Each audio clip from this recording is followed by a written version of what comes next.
మన ప్రభువును రక్షకుడైన యేసుక్రీస్తు వారి ప్రశస్తమైన నామానికి మీ అందరికీ వందనాలు, శుభాలమ్మ. అందరూ బాగున్నారా? దేవాదేవుడు మరొక నూతన దినం దయచేసిన దేవాదేవుని వందనాలు చెల్లించుకుంటూ ఈ దినం మనం చేసే పని అంతా దీవెనకరంగా ఆశీర్వాదకరంగా ప్రార్థన చేసుకుని ఈ దినపు వాగ్దానం చదువుకుని మన పనులు ప్రారంభించుకుంటాం. ఈ దినపు వాగ్దానము, నా గద్దింపు విని తిరుగుడి ఆలకించుడి. సామెతల గ్రంథం 1వ అధ్యాయం 23వ వచనంలో మరి ఈ మాట రాయబడింది. అంటే దేవుడు ఒక్కోసారి మనం గద్దిస్తూ ఉంటాడు. ఆ గద్దింపు వినాలి. మనం వినకుండా ఉన్నప్పుడు ఆలకించాలి. అప్పుడు నా ఆత్మ మీకు కుమరించింది, నా ఉపదేశం మీకు తెలిపేదను. అంటే దేవుడు మాట వినాలని కోరుకుంటున్నాడు ఆయన. అందుకే నా గద్దింపు మీరు ఆయన వైపు తిరగాలి. ఒక్కోసారి శ్రమలు వచ్చినప్పుడు గట్ట మనం ఎవరినో ఆలోచన చేస్తాం. దేవుడి దగ్గరికి ఆలోచించి దేవుడి దగ్గరికి విచారణ చేయాలి. ప్రభు దగ్గర మనం విచారణ చేయాలి. విచారణ చేస్తే ప్రభు మనకి సహాయం చేస్తాడు. కాబట్టి ఇదన్నా ఆయన గద్దింపుకి మనం తిరగాలి.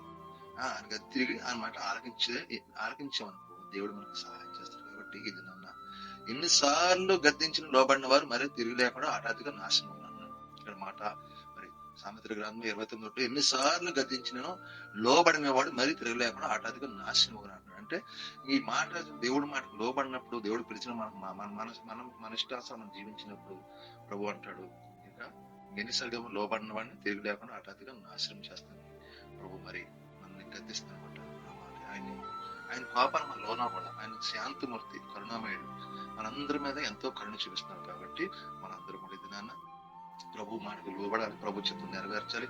ఆయన గద్దించిన ప్రభా నేను తప్పు చేసిన క్షమించు, నీకు ఆవేశకర పనులు క్షమించని మనం ఎప్పుడైతే ప్రభు మాట లోబడతామో ప్రభు అంటాడు, సామెతల 12 శిక్షణ ప్రేమించేవాడు జ్ఞానమును ప్రేమించేవాడు, గద్దింపు ఆశించేవాడు పశుప్రాయుడు. చూసారా, గద్దింపు చూడు, మన పిల్లలకి ఏదైనా భయం చెప్పనుకోండి, గద్దిస్తాం. మన పిల్లలు పాడైపోయినప్పుడు గద్దిస్తూ ఉంటా, ఇలా తిరగండి, అలా చేయండి, అలా చదువుకోండి, మీరు బాగుపడతారని చెప్తాం. అలాగే ప్రభువు కూడా మన లోకంలో ఉన్నప్పుడు ప్రభు వైపు మళ్ళించడానికి గద్దిస్తాడు.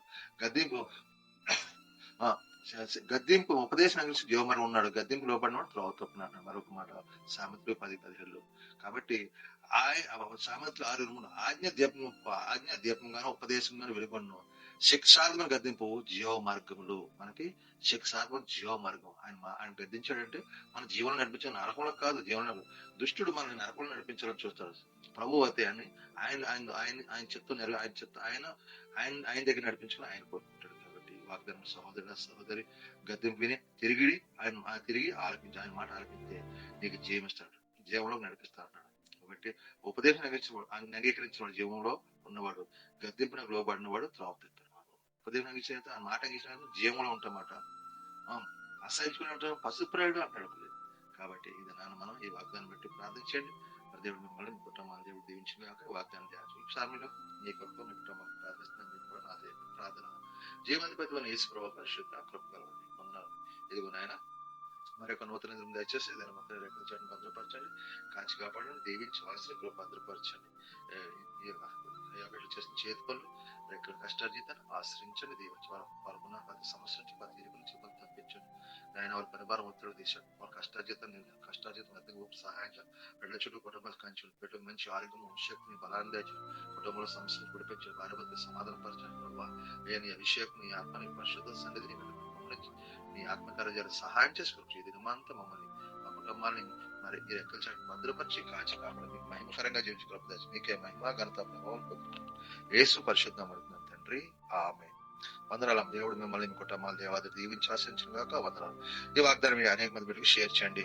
మరి అనేక మంది మన ఛానల్ పరిచయం చేయండి. అందరికి వందనాలు.